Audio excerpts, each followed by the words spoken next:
இந்த உயிரிழப்புகள் மற்றும் இந்த வெள்ளத்திற்கு காரணமாக சொல்லப்படுவது வந்து மேக வெடிப்பு மழைன்னு நம்ம எதை குறிப்பிட்டு சொல்றோம்னாக்கா, ஒரு மணி நேரத்திற்கு தென்மேற்கு பருவக்காற்று தீவிரமடைந்திருக்கக்கூடிய தருணத்துல இங்க இருக்கக்கூடிய அந்த பகுதிகளிலையும் சில பகுதிகளுக்கு இனி வரக்கூடிய நாட்கள்ல பாத்தீங்கன்னாக்கா இப்ப செப்டம்பர் 17 வந்து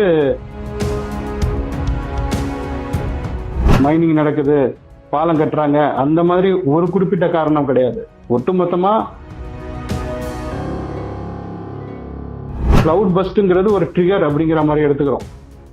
பட் இதுல வந்து எல்லாமே சேர்ந்து இருக்குன்னு நான் வந்து சொல்றேன். எச்சரிக்கைகள் கொடுக்கறதுலாம் பாத்தீங்கன்னாக்கா நிறைய டிலேஸ் நம்மளால பார்க்க முடியுது. பட் எல்லா விஷயத்துக்கும் நம்ம வந்து எல்னினோ தான் காரணம் அப்படிங்கிற மாதிரியான ஒரு கூற்றை வந்து முன்வைக்கவே முடியாது.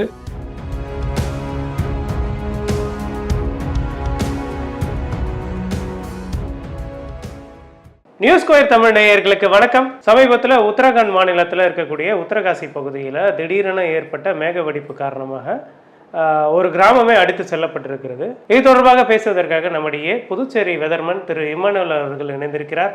வணக்கம் சார். வணக்கம், அனைவருக்கும் வணக்கம் சார். இப்ப இந்த உத்தரகாண்ட் மாநிலத்தில் நடந்திருக்கக்கூடிய இந்த கிளவுட் பஸ்ட்டை பத்தி உங்களுடைய கருத்து என்ன சார்? இல்ல, பொதுவாகவே இந்த மாதிரியான நேரத்துல அதுவும் இந்த மான்சூன் ஆக்சிஸ் வந்து இமயமலை அடிவார பகுதிகளை அடையக்கூடிய தருணத்துல சில நேரங்கள்ல வெள்ளப்பெருக்குகள்லாம் ஏற்படுவது வந்து சகஜமான ஒரு நிகழ்வு தான் அந்த இமயமலை அடிவார பகுதிகளை பொறுத்த வரைக்கும். அது மட்டும் இல்லாம இப்ப மேற்கத்திய கலக்கத்தினுடைய தாக்கம் வந்து இப்ப நம்ம பேசிக்கொண்டு இருக்கக்கூடிய இந்த நேரத்துல 6ஆம் தேதி அன்று கூட வானிலை ஆய்வு மையம் வெளியிட்டு இருக்கக்கூடிய அறிக்கையில வெஸ்டர்ன் டிஸ்டர்பன்ஸனுடைய இம்பாக்ட்னால நம்ம பஞ்சாப்ல மத்திய அடுக்குல சுழற்சி நிலவிட்டு இருக்கு அப்படிங்கிற மாதிரி சொல்லியிருக்காங்க. இவை போக பாத்தீங்கன்னாக்கா அங்கங்க சர்க்குலேஷன்ஸ் இருக்கும். ஏன்னா வந்து மான்சூன் ஆக்சிஸே பாத்தீங்கன்னா ஃபுட் ஹில்ஸ் ஆஃப் ஹிமாலயாஸ்க்கு ரொம்ப க்ளோஸா இருக்கு இல்லையா? அதனாலதான் அப்படி இருக்கும்போது இமயமலையுடைய அந்த அடிவார பகுதிகளின் அந்த நிலவரம் என்பது நிறைய பேருக்கு தெரிஞ்சிருக்கும். இதை நம்ம ரொம்ப டீப்பா எக்ஸ்பிளைன் பண்ண வேண்டிய அவசியம் இல்லைன்னு நினைக்கிறேன். உயரமான பகுதிகள் இருக்கும், அதே சமயத்துல தாழ்வான பகுதிகள் இருக்கும், பள்ளத்தாக்குகள் இருக்கும். அது மட்டும் இல்லாம இப்ப நீர் இருக்குன்னா நீர் வந்து உறைந்து இருக்கும், மேற்பரப்பு வந்து உறைந்து இருக்கும். அதே சமயம் பாத்தீங்கன்னா உள்ள வந்து நீர் வந்து இருக்கும். இப்ப சில நேரங்கள்ல இந்த நார்மலா இந்த வெப்பமயமாகுதல் காரணமாக கூட இந்த மேல் பரப்புல இருக்கக்கூடிய அந்த லேயர் வந்து உறைஞ்சதுனாக்கா அதுல இருந்து அந்த நீர் பெருக்கெடுப்பதற்கான வாய்ப்புகளும் வந்து இருக்கும். சோ இந்த மாதிரியான நிறைய விஷயங்கள் இருக்கு. இப்ப கிளவுட் பஸ்ட், அதாவது இவங்க சொல்றது வந்து மேக வெடிப்பு மழை அப்படிங்கிற மாதிரி சொல்லுவாங்க. மேக வெடிப்பு மழைன்னு நம்ம எதை குறிப்பிட்டு சொல்றோம்னாக்கா, ஒரு மணி நேரத்திற்கு 100 மில்லிமீட்டருக்கும் அதிகமான அளவு மழை பதிவானுச்சுன்னா அதை நம்ம வந்து கிளவுட் பஸ்ட் அப்படிங்கிற மாதிரி சொல்றோம். அப்படி இருக்கும்போது அந்த மாதிரியான ஏரியாஸ்ல இந்த மாதிரியான மழை பதிவாகுவது என்பது சில நேரங்கள்ல நடக்கக்கூடிய ஒரு விஷயம் தான். அதுவும் இந்த மாதிரியான தருணத்துல எல்லாம் வந்து அடிக்கடி நடக்கும். பட் ஒரு குறிப்பிட்ட பகுதிகளில் இது வந்து கண்டினியூஸா நடக்கும் அப்படிங்கிற மாதிரி நம்மளால வந்து சொல்ல முடியாது. பட் சில ரீஜியன்ஸ் அங்க நம்ம வந்து மார்க் பண்ணி வச்சிருப்போம், கொஞ்சம் டேஞ்சரான ஏரியா அப்படிங்கிற மாதிரி. அதாவது இந்த ஏரியாவுக்கு நிலச்சரிவுக்கான அந்த பிரச்சனை இருக்கு அப்படிங்கிற மாதிரி அப்பப்ப நம்ம வந்து நோட் பண்ணி வச்சுப்போம். பட் என்ன சொல்லுங்க சொல்லுங்க. இப்போ கிளவுட் பஸ்ட் வந்து பார்த்தீங்கன்னா உத்தரகாண்ட் மாநிலத்தில் மட்டுமே அடிக்கடி நடக்கிற நிகழ்வுகள்லாம் நடக்குது. இப்போ தெற்கில் வந்து இப்போ வெஸ்டர்ன் காட்ஸ் போன்ற பகுதிகளில், இந்த மேற்கு தொடர்ச்சி மலை பகுதிகளில் இந்த மாதிரி கிளவுட் பஸ்ட் நடக்க வாய்ப்பு இருக்கா? இது வந்து நடக்காதுன்னு யாராலையும் வந்து உறுதியிட்டு சொல்ல முடியாது. முதல்ல கிளவுட் பஸ்ட்ங்கிறது இப்போ உத்தரகாண்ட்ல அதிகமா நடக்குதுனாக்கா காரணம் வந்து அங்க இருக்கக்கூடிய அந்த நிலப்பரப்பு தான் முக்கிய காரணமா இருக்குது. நிலச்சரிவு ஏற்படுவதற்கும் முக்கியமான காரணம்ங்கிறது அங்க இருக்கக்கூடிய அந்த நிலப்பரப்பு தான். இப்ப நடந்த விஷயங்கள் அந்த ஒரு குறிப்பிட்ட பகுதிகளில் ஏன் நடந்ததுங்கிறத நம்ம வந்து பார்க்கலாம். பட் நீங்க என்ன கேள்வி கேட்டிருக்கீங்கன்னாக்கா, இப்ப தமிழகத்துல இந்த மாதிரியான மேக வெடிப்பு மழையெல்லாம் நடப்பதற்கான அரங்கேறுவதற்கான வாய்ப்பு இருக்கான்னு கேட்டீங்கன்னா, அதற்கு முந்தைய ஆண்டுகள்ல வந்து இது மாதிரிலாம் நடந்திருக்கு. அதனால வந்து நடக்காதுன்னா வந்து சொல்ல முடியாது. பட் அந்த எப்படி சொல்றதுனாக்கா அது அந்த சமயத்தை பொறுத்து. பட் நமக்கு வந்து தெரிஞ்சிடும். இப்ப தென்மேற்கு பருவமழை காலகட்டம்ங்கிறதுனால நம்மளால வந்து ஈஸியா சொல்லிட முடியும், மேற்கு திசை காற்று எப்ப தீவிரமடையும், எப்ப வந்து தீவிரமடையாம இருக்கும் அப்படிங்கிறத நம்மளால வந்து ஓரளவுக்கு கரெக்டாவே ப்ரெடிக்ட் பண்ணிட முடியும். 10ஆம் தேதிக்கு பிறகு அல்லது 11ஆம் தேதிக்கு பிறகு வரக்கூடிய நாட்கள்ல தென்மேற்கு பருவக்காற்று தீவிரம் அடையுதுனாக்கா அந்த நேரத்துல கண்டிஷன்ஸ் எப்படி இருக்கு அப்படிங்கிறத பார்த்துட்டு குறிப்பா அந்த மேற்கு தொடர்ச்சி மலையின் மேற்கு பகுதிகளில் நம்ம அதிக கவனம் வந்து செலுத்துவோம். அவலாஞ்சி, அப்பர் பவானி, அப்புறம் மூக்குருத்தி வனப்பகுதிகள், நீலகிரி டிஸ்ட்ரிக்டை பொறுத்த வரைக்கும் நான் சொல்றேன். அது மாதிரி வால்பாறை, சின்கோனா, சின்ன கல்லாறு, இந்த மாதிரியான ரீஜியன். ஸோ தென் தமிழகத்திற்கு நம்ம வந்து போயிட்டோம்னாக்கா அங்க இருக்கக்கூடிய அந்த மலைப்பாங்கான இடங்கள், கன்னியாகுமரி மாவட்டத்தில் பேச்சிப்பாறை அணை, அதே போல கோதையாறு, ஸோ இந்த ரீஜியன்ஸ்லாம் நம்ம வந்து பார்ப்போம். ஸோ எங்க வந்து ரொம்ப எப்படி சொல்றது, கண்டிஷன்ஸ் ரொம்ப டிபிக்கலா இருக்கு. நான் ஏற்கனவே சொன்ன மாதிரி அந்த இடங்கள்ல இமயமலை அடிவார பகுதிகளில் நம்ம எப்படி இந்தந்த பகுதிகளுக்கு இந்த மாதிரியான அச்சுறுத்தல்கள் இருக்குன்னு சொல்றோமோ, அந்த மாதிரி தென்மேற்கு பருவக்காற்று தீவிரமடைந்து இருக்கக்கூடிய தருணத்துல இங்க இருக்கக்கூடிய அந்த பகுதிகளிலையும் சில பகுதிகளுக்கு இந்த மாதிரியான விஷயங்கள் நடக்க வாய்ப்பு இருக்கு அப்படிங்கிற மாதிரி நம்ம வந்து சில யூகங்களை முன்வைப்போம். ஸோ அது வந்து எல்லா நேரங்கள்லயும் வந்து ஒர்க் அவுட் ஆகிறது கிடையாது. பட் ஆனா ஒரு எச்சரிக்கைக்காக அதை நம்ம வந்து சொல்லிடுறது எப்பவுமே நடக்கிறது ஒன்று. இப்ப சில நேரங்கள்ல அந்த மாதிரி நடந்துடுறது. நம்ம எதிர்பார்த்ததை விட அதிக அளவு தான் மழை வந்து பதிவாகி இருக்குது. இப்ப நம்ம ஒரு சமயத்துல பாத்தீங்கன்னா அவலாஞ்சி பகுதியில கிட்டத்தட்ட 91 சென்டிமீட்டர் அளவு மழையெல்லாம் வந்து பதிவாகி இருந்திருக்கிறது இதற்கு முந்தைய சில ஆண்டுகள்ல. அது தொடர்ச்சியா 2 நாட்கள்ல மட்டும் கிட்டத்தட்ட 17, அதாவது 170 சென்டிமீட்டர், 1700 மில்லிமீட்டருக்கும் அதிகமான அளவு மழை ஒரு 48 மணி நேரத்திற்குள்ளாகலாம் அங்க பதிவாகி இருந்திருக்கிறது. அதே போல சமவெளி பகுதிகளில் நம்ம காயல்பட்டினத்துல அதற்கு நெருக்கத்துல கூட நம்ம வந்து பார்த்திருந்தோம் இல்லையா, கிட்டத்தட்ட 95 சென்டிமீட்டர் அளவு மழை ஒரு 1.5 ஆண்டுகளுக்கு முன்பு பதிவாகி இருந்தது. அதுவும் வடகிழக்கு பருவமழை காலகட்டத்தில் ஒரு கடலோர பகுதிகளிலேயே அந்த இடத்துல வந்து அதிக அளவிலான மழையெல்லாம் பதிவானுச்சு. இதெல்லாம் நம்ம எதிர்பார்க்காம நடக்கிறது ஒன்று. வானிலை ஆய்வு மையம் வந்து ஃபோர்காஸ்ட் சொல்லியிருக்காங்க, தொடர்ச்சியா மழை பெய்ய வாய்ப்பு இருக்கு. ஏற்கனவே ஒரு கிராமமே வந்து இங்க வந்து இந்த ஸ்லட்ஜில் மூழ்கி இருக்கு அப்படின்னு சொல்லப்படுது. மேலும் இந்த இடத்த வந்து பாதிப்பு ஏற்பட வாய்ப்பு இருக்கா? நிச்சயமா இருக்குனாக்கா எப்படி நான் சொல்றோம்னாக்கா, இப்ப இருக்கக்கூடிய கண்டிஷன்ஸ் வந்து அப்படிதான். இப்ப செப்டம்பர் 30 வரைக்குமே பாத்தீங்கன்னா உத்தரகாண்ட் மாநிலத்திற்கு இயல்பாகவே தென்மேற்கு பருவமழையின் தாக்கம் என்பது வந்து இருக்கும்.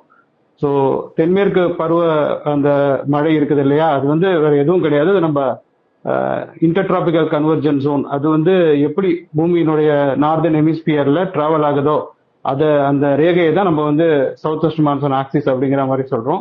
ஸோ இனி வரக்கூடிய நாட்கள்ல பாத்தீங்கன்னாக்கா இப்ப செப்டம்பர் 17 வந்து ராஜஸ்தான் மாநிலத்தினுடைய வடமேற்கு பகுதிகளில் இயல்பாக தென்மேற்கு பருவமழை வந்து விலக தொடங்கும் அப்படிங்கிற மாதிரி ஸ்டார்ட் பண்ணி செப்டம்பர் 30 வாக்குல பாத்தீங்கன்னாக்கா நமக்கு உத்தரகாண்ட் மாதிரியான மாநிலங்கள்லாம் தென்மேற்கு பருவமழை விடைபெறும் அப்படிங்கிற மாதிரி நம்ம வந்து சொல்லுவோம். இது வந்து இயல்பான செய்தி தான். பட் இதற்கு இடையில பாத்தீங்கன்னா இந்த மேற்கத்திய கழகத்தினுடைய தாக்கம் அண்ட் சமீபத்துல பாத்தீங்கன்னா அந்த பகுதிகளில் ஏற்பட்டிருக்கக்கூடிய அந்த எப்படி சொல்றதுன்னா மாறுதல்கள். இப்ப டூரிசம் பயங்கரமா டெவலப் ஆயிருக்கு. ஸோ புது கட்டமைப்புகளை நம்ம நிறைய இடங்கள் நாங்கள் வந்து கொண்டுட்டு வரக்கூடிய நிலையெல்லாம் ஏற்பட்டு இருக்கிறது. நிறைய டெவலப்மெண்ட் ஆக்டிவிட்டி மைனிங்லாம் நடக்கிறதா சொல்றாங்க. இப்ப ரயில்வே ப்ராஜெக்ட்ஸ் நடக்குது, பாலங்கள் கட்டப்படுதுன்னா அதனால அந்த டெரைனை வந்து பாதிக்கப்படும் இல்லையா? ஆமா. இந்த ஒரு குறிப்பிட்ட காரணம்னு கிடையாது. மைனிங் நடக்குது, பாலம் கட்டுறாங்க, அந்த மாதிரி ஒரு குறிப்பிட்ட காரணம் கிடையாது. ஒட்டுமொத்தமா ஒரு இடத்தினுடைய நிலப்பரப்பை நம்ம மாற்றி அமைக்கணும் அப்படிங்கும் பொழுது அங்க வந்து மனித குடியிருப்புகளை இல்ல வந்து ஒரு டெவலப்மெண்ட்டை, ஒரு எக்கனாமிக் ரீதியான ஒரு முன்னேற்றத்தை நம்ம கொண்டுட்டு வரணும்னு நினைக்கும் போது இந்த மாதிரியான சிக்கல்கள் எல்லா பகுதிகளிலுமே வரும். வயநாடு போன்ற பகுதிகளில் கடந்த வருஷம் ஏற்பட்ட அதே மாதிரியான ஒரு கம்பேரிசன் பண்ணலாமா? இந்த இன்சிடென்ட்டையும் அதையும் கம்பேர் பண்ண வாய்ப்பு இருக்குங்களா? இல்ல, வயநாடு மாதிரியான பகுதிகளில் நடக்கிறதுங்கிறது வந்து எப்போதுமே நடக்கக்கூடிய ஒரு விஷயம் வந்து கிடையாது. பட் இப்ப அது நடந்த விஷயத்துக்கான காரணத்தை நீங்க வந்து கம்பேர் பண்ணணும்னு நினைக்கிறீங்கன்னு நினைக்கிறேன். அதாவது நீங்க அதை ஆக்சுவலா அங்கேயும் வந்து சில ஆக்கிரமிப்புகளால இல்ல கொஞ்சம் டெவலப்மெண்ட் விஷயங்களை கொண்டுட்டு வரணும்னு நினைச்சதுனால இந்த மாதிரியான நிலை வந்து ஏற்பட்டது, பல உயிரிழப்புகள் ஏற்பட்டது அப்படிங்கிற மாதிரியான ஒரு கருத்தோட இதை ஒப்பிடலாமான்னு நீங்க கேக்குறீங்கன்னு நான் வந்து நினைக்கிறேன். அப்படி பாத்தீங்கன்னாக்கா இது வந்து எப்படின்னாக்கா அது வந்து ஒரு ட்ரிகரா வச்சுக்கலாம். அதாவது பாத்தீங்கன்னா இப்ப கிளவுட் பஸ்ட்ங்கிறது ஒரு ட்ரிகர் அப்படிங்கிற மாதிரி எடுத்துக்கிறோம். பட் இதுல வந்து எல்லாமே சேர்ந்து இருக்குன்னு நான் வந்து சொல்றேன். நம்மளுடைய டெவலப்மெண்ட் நம்ம கொண்டுட்டு வந்த அந்த மாறுதல்களும் இருக்கு. அதே சமயத்துல இந்த மாதிரியான ஒரு எக்ஸ்ட்ரீம் ஈவெண்ட் கிளவுட் பஸ்ட்ங்கிறது அங்க வந்து நடக்கிற விஷயம்தான். பட் இத மாதிரி ஒரு இடத்துல அதிகமான அளவு மழை வந்து பதிவாகும் போது ஒரு குறுகிய நேரத்திற்குள்ள அது வந்து ஒரு ட்ரிகரா செயல்பட்டு மற்ற காரணிகளையும் அது வந்து ஆக்டிவேட் பண்றதுக்கு உதவுது அப்படிங்கிற மாதிரி எடுத்துக்கலாம். இப்போ இந்த மாதிரியான பகுதிகளில் இருக்கக்கூடிய மக்கள் வந்து எந்த மாதிரியான தற்காப்பு நடவடிக்கைகளை எடுக்கணும்னு நினைக்கிறீங்க? ஆக்சுவலா இது வந்து எப்படின்னா, இப்ப அந்த பகுதிகளை பொறுத்த வரைக்கும் அது வந்து வேற அந்த நிலப்பரப்பு. அங்க இருக்கக்கூடிய மக்களுக்கு இந்த அபாயம் இருக்குங்கிறத அவங்க வந்து உணர்ந்திருப்பாங்க அப்படின்னு நான் வந்து நம்புறேன். சில பேருக்கு தெரியாம இருக்கலாம், பட் பெரும்பாலும் பாத்தீங்கன்னாக்கா இந்த மாதிரி இமயமலை அடிவார பகுதிகளுக்கு இந்த மாதிரியான சிக்கல்கள் வந்து இருக்குது அப்படிங்கிறது தான் நிதர்சனமான உண்மை. அது அங்க இருக்கக்கூடிய கொஞ்சம் எப்படி சொல்றது, இந்த விஷயங்கள்ல ஓரளவிற்கு தெளிவு பெற்றவர்களுக்கு அது வந்து கண்டிப்பா தெரிய வந்திருக்கும். மக்களும் பாத்தீங்கன்னாக்கா இப்ப இந்த மாதிரி அந்த என்னதான் நம்ம சொன்னாலுமே இப்ப இந்த எச்சரிக்கைகள் கொடுக்கறதுலாம் பாத்தீங்கன்னாக்கா நிறைய டிலேஸ் நம்மளால பார்க்க முடியுது. இப்ப அந்த ஒரு குறிப்பிட்ட இடத்த மென்ஷன் பண்ணி நம்மளால சொல்ல முடியல, அந்த அளவுக்கு தான் நம்ம வந்து இருக்கோம் அப்படிங்கறதை நம்ம வந்து பார்க்கிறோம். ஸோ மக்களுக்கு மாதிரிகளின் உதவியுடன் அவங்க எச்சரிக்கைகள் கொடுத்தாலும் சில நேரங்கள்ல நம்ம கையை மீறி சில விஷயங்கள் நடந்துருதுங்கிறது தான் நிதர்சனமான உண்மை. ஸோ மலைப்பகுதிகளில் இருக்கக்கூடிய இந்த மக்கள் வந்து கண்டினியூஸா இந்த மாதிரியான நேரங்கள்ல அதிக மழை பதிவாகும் பொழுது அவங்க வந்து கண்டிப்பா என்ன எச்சரிக்கைகள் விடுக்கிறாங்கிறத அவங்க பார்த்துக்கிட்டே இருக்க வேண்டியது இருக்கு. 2013 உத்தரகாண்ட் பகுதியில் இதே மாதிரியான ஒரு கிளவுட் பஸ்ட் நடந்திருந்தது. இதையும் கம்பேர் பண்ணும் பொழுது எந்த அளவுக்கு ஒரு டிவாஸ்டேஷனை ஏற்படுத்திருக்குன்னு அது ரொம்ப பெரிய அளவிலான ஒரு பாதிப்பு. ஸோ அது வந்து பாத்தீங்கன்னா நமக்கான ஒரு இண்டிகேஷன் சொல்லலாம். இந்த மாதிரியான பருவநிலை மாற்றம் அண்ட் காலநிலை மாற்றம் அண்ட் ஒரு பேரழிவுனாக்கா கொஞ்சம் மிகைப்படுத்தப்பட்ட வார்த்தையா இருக்கும், பட் அதை நான் சொல்லிதான் தீரணும். இந்த மாதிரி ஒரு நிலச்சரிவு ஏற்பட்டு பல உயிர்கள் வந்து அந்த மாதிரி அரங்கேறது, மேற்கத்திய கலக்கத்தினுடைய தாக்கம் வந்து இப்ப முன்ன விட கூடுதலா அதிகரிச்சிருக்கு அப்படிங்கிறதுக்குலாம் அது வந்து ஒரு இண்டிகேஷன். இது வந்து இப்ப வருஷம் நடக்கிறது தான். வருஷம் இந்த மாதிரியான பீரியட்ல அப்பப்போ நிலச்சரிவுகள் வந்து நடக்கும். ஸோ அந்த மாதிரி ஒரு விஷயமா தான் இதை நம்ம வந்து பார்க்க வேண்டியதா இருக்குது. பட் இதுல வந்து இப்ப அதற்கு பிறகும் 2013 நடந்தது வந்து வேற. அதற்கு பிறகும் நம்ம வந்து அங்க எந்த மாதிரியான மாற்றங்களை உட்கட்டமைப்புகள்ல கொண்டுட்டு வந்தோம் அப்படிங்கிற அந்த கேள்வியும் முன்வைக்கப்படும். இது வந்து பருவநிலை மாற்றத்துக்கான அறிகுறின்னு எப்படி சொல்றீங்க? இப்ப மேற்கத்திய கலக்கத்தையே நம்ம எடுத்துக்கிட்டோம்னாக்கா அது எவ்வளவு இம்பாக்ட்ஃபுல்லா இருக்கு அப்படிங்கறது வந்து பார்க்கிறோம். ஸோ மேற்கத்திய கலக்கம்ங்கிறது வெஸ்டர்ன் டிஸ்டர்பன்ஸ், அதான் நான் வந்து சொல்றேன். இது வேற எதுவும் கிடையாது. மெடிட்டரேனியன் கடல், அதே போல காஸ்பியன் கடல், அங்க இருக்கக்கூடிய அந்த ஈரப்பதத்தினால நம்ம வட இந்திய பகுதிகள், இப்ப நமக்கு வடகிழக்கு பருவமழை இங்க இருக்கும் பொழுது கூட வட இந்திய பகுதிகளில் அவ்வப்பொழுது மழையானது பதிவாகும். அது வந்து அங்க இருக்கக்கூடிய அந்த விவசாய பணிகளுக்கும் அறுவடை காலத்திற்கு முந்தைய அந்த மழையெல்லாம் இருக்கு இல்லையா, அதற்கெல்லாம் ரொம்ப ஹெல்ப்ஃபுல்லா இருக்கும். அது பஞ்சாப் அங்க இருக்கக்கூடிய அந்த விவசாய மக்கள்கிட்ட எல்லாம் கேட்டீங்கன்னாக்கா அவங்களுக்கு இதை பத்தின அந்த விஷயங்கள்ங்கிறது வந்து நிறைய வந்து தெரிஞ்சிருக்கும். அப்படி வந்து ஒரு ஹெல்ப்பா இருந்த ஒரு விஷயம் மேற்கத்திய கலக்கம் அப்படிங்கிறது ஒரு கட்டத்துக்கு மேல அது இமயமலை அடிவார பகுதிகளை நெருங்கும் பொழுது சில இடங்கள்ல கனத்த மழைப்பொழிவை வந்து ஏற்படுத்திடுறது உண்டு. முன்னாடிலாம் பாத்தீங்கன்னாக்கா அதனுடைய இம்பாக்ட்ங்கிறது ரொம்ப குறைவா தான் இருக்கும்.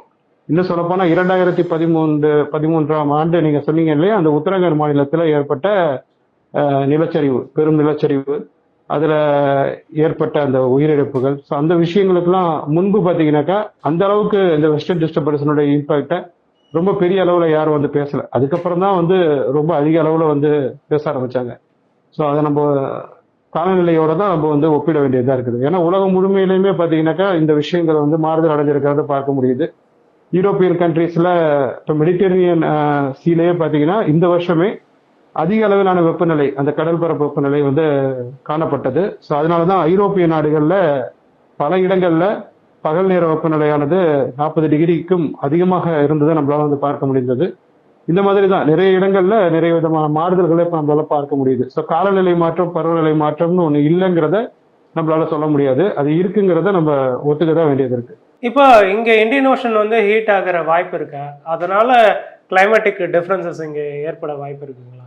இந்தியன் ஓஷன் வந்து இங்கேயும் வந்து கடல் பரப்பு வெப்பநிலையில நம்மளால மாறுதல்களை பார்க்க முடியுது. வங்கக்கடல் வந்து சில காலங்கள்ல வந்து அதிகமா வெப்பநிலை கூடுதலாக இருக்கிறது, அது இயல்பா இருந்ததை விட அதிகமா இருக்குது. பட் வேரியேஷன் பாத்தீங்கன்னாக்கா 0.5 டிகிரி செல்சியஸ் இருந்தாலும் சரி, 1 டிகிரி செல்சியஸ் இருந்தாலும் சரி, அது வந்து வெப்பநிலை வேறுபாடு தான். ஒன்றும் இல்லை, இன்னைக்கு நம்ம வந்து ஆகஸ்ட் மாசத்துல இருக்கோம். ஆகஸ்ட் மாசத்துல பகல் நேர வெப்பநிலை இப்ப சென்னை போன்ற பகுதிகளில் இல்ல டெல்டா போன்ற பகுதிகளில் எப்படி இருக்கு அப்படிங்கிறத நீங்க வந்து பார்த்துக்கிட்டு தான் இருக்கீங்க. ஸோ நிலத்திலேயே பார்த்தீங்கன்னாக்கா இந்த அளவுக்கு வேரியேஷன் இருக்கிறத உங்களால பார்க்க முடியுது. 38 டிகிரி 39 டிகிரி செல்சியஸ் அளவு வெப்பநிலை எல்லாம் வந்து ஆகஸ்ட் மாசத்துல வந்து பதிவாகுது. கிட்டத்தட்ட 40 டிகிரி செல்சியஸ் வெப்பநிலை தமிழகத்துல பகல் நேரத்துல அதிகபட்சமாக பதிவாகுது அப்படிங்கறதெல்லாம் நம்மளால பார்க்க முடியுது. ஸோ இது மாதிரி தான் கடல்ல மட்டும் கிடையாது. ஸோ கடல்ல ஒரு பிரச்சனை, கடல்ல வந்து ஒரு வெப்பநிலை மாறுதல் இருக்குன்னா அது வந்து நிலத்திலையும் வந்து தாக்கத்தை ஏற்படுத்தக்கூடியதுதான். அது பதிவாகக்கூடிய மழையும் பாத்தீங்கன்னாக்கா இம்பாக்ட்ஃபுல்லா தான் இருக்குது. அதாவது ஒரு குறுகிய நேரத்துல அதிக அளவிலான மழை வந்து பெய்யுது. இடியினுடைய தாக்கமும் ரொம்ப அதிகமா இருக்கிறத சமீப காலத்துல நம்மளால பார்க்க முடியுது. இப்போ இங்கே இந்த மழைப்பொழிவு எந்த அளவுக்கு தாக்கத்தை ஏற்படுத்தியிருக்கு, இன்னும் இதுக்கான தரவுகள் என்ன இருக்கு? இல்ல இப்ப இந்த மழையை பொறுத்த வரைக்கும் ரெயின்ஃபால் டேட்டா இருக்கு. லாஸ்ட் 24 ஹவர்ஸ்ல அங்க கிடைக்கப்பெற்ற ரெயின்ஃபால் டேட்டா உத்தரகாண்ட் மாநிலத்துல. ஸோ அதுல பாத்தீங்கன்னாக்கா இப்ப சில இடங்கள்ல ஹர்துவார் மாதிரியான பகுதிகளில் 22 சென்டிமீட்டர் அளவு மழை பதிவாகி இருக்கிறது. அதே போல நரேந்திர நகர்ல 20 சென்டிமீட்டர், ரிஷிகேஷ்ல 19 சென்டிமீட்டர் அப்படிங்கிற மாதிரி தான் நமக்கு வந்து டேட்டாஸ் வந்து கிடைச்சிருக்கு. பட் இந்த டேட்டாஸ் எல்லாம் பாத்தீங்கன்னாக்கா ஒரு பகுதியில இருக்கக்கூடிய மழை மாநில பதிவாகக்கூடிய அந்த மழை அளவு. இது இல்லாம பாத்தீங்கன்னாக்கா சில இடங்கள்ல இதை விட அதிகமான அளவு மழையை வந்து பதிவாகி இருக்கும். அந்த மழை மானி இல்லாத காரணத்தினால அதை நம்மளால வந்து தெரிஞ்சுக்கவே முடியாது. பட் இப்ப இந்த அசம்பாவிதத்திற்கு, இந்த நிலச்சரிவு மற்றும் இந்த உயிரிழப்புகள் மற்றும் இந்த வெள்ளத்திற்கு காரணமாக சொல்லப்படுவது வந்து இந்த கங்கை நதியோட அப்பர் கேஷ்மெண்ட் ஏரியால பெய்த அந்த மேகவெடிப்பு மலை அப்படிங்கிற மாதிரி வந்து சொல்லப்படுது. ஸோ இது வந்து ஒரு மேகவெடிப்பா இருக்கிற வரைக்கும், மேகவெடிப்புங்கிறது அங்க வந்து ஒரு காமனான ஒரு விஷயம் தான். இது இல்லாம குளூஃப்னு சொல்லுவோம், GLOF. இது நம்ம வந்து கிளாசியல் லேக் அவுட்பஸ்ட் ஃப்ளட் அப்படிங்கிற மாதிரி வந்து சொல்லுவோம். இது வந்து எதுன்னு கேட்டீங்கன்னாக்கா இப்ப நீர் வந்து உறைஞ்சி வந்து இருக்கும். ஸோ இந்த மாதிரி ஏதாவது இந்த வெப்பமயமாதல் அதன் காரணமாக அந்த உடைஞ்சி அந்த நம்ம பனிக்குடம்னு சொல்றோம் இல்லையா, அந்த மாதிரி இதை நம்ம பனிக்குளம்னு எடுத்துக்கலாம். எப்படி வந்து ஒரு பனிக்குடம் உடைந்து அதுல இருந்து நீர் வந்து வெளியேறுதோ அந்த மாதிரி தான் இது வந்து ஒரு மேல இருக்கிற அந்த லேயர் வந்து அந்த ஐஸ் லேயர் வந்து உடைஞ்சிட்டுனா உங்களுக்கு அங்கிருந்து பாத்தீங்கன்னாக்கா அந்த நீர் வந்து வெளியாக ஆரம்பிக்கும். அது வந்து இந்த ஹையர்ல இருந்து லோவர் லெவலுக்கு வரும்பொழுது, ரொம்ப வேகமா வரும்பொழுது அதோட கூடுதலாக அந்த மழையும் இருக்கு இல்லையா, அந்த மேகவெடிப்பு மழை, அந்த நீரும் வந்து சேரும் பொழுது அது கண்டிப்பா வந்து நிலச்சரிவுகளையும் பல சேதங்களையும் ஏற்படுத்தக்கூடியதுதான். ஸோ மலை பிரதேசங்கள்ல இந்த மாதிரியான தாக்கங்கள் கண்டிப்பா இருக்கும். உயரமான இடத்துல இருந்து நீர் வந்து கீழ் நோக்கி தான் செல்ல போகுது. ஸோ அப்படி இருக்கும்போது அந்த டெரைனே பாத்தீங்கன்னாக்கா உயரமான பகுதி இருக்கும், நடுவுல ஒரு பள்ளமான பகுதி இருக்கும், மறுபடியும் ஒரு உயரமான பகுதி இருக்கும். ஸோ இந்த மாதிரி மாறி மாறி இருக்கும். சில இடங்கள்ல பள்ளங்கள் மட்டுமே இருக்கும். ஸோ அதனால இதுதான் ஒரு முக்கியமான ஒரு காரணம் அப்படிங்கிற மாதிரி நம்ம வந்து சொல்லலாம். ஸோ அந்த அதிகபட்ச மழை பதிவாகுவதும் அதோடு சேர்த்து இந்த மாதிரி இந்த பனிக்குளங்கள் அதுல வந்து சேதங்கள் ஏற்பட்டு அந்த லேயர் பிரேக் ஆகிறதும் ஒரு முக்கியமான காரணமா நம்ம வந்து பார்க்கலாம். பல்வேறு கேள்விகளுக்கு பதில் அளிச்சிங்க, மிக்க நன்றி சார். நன்றி.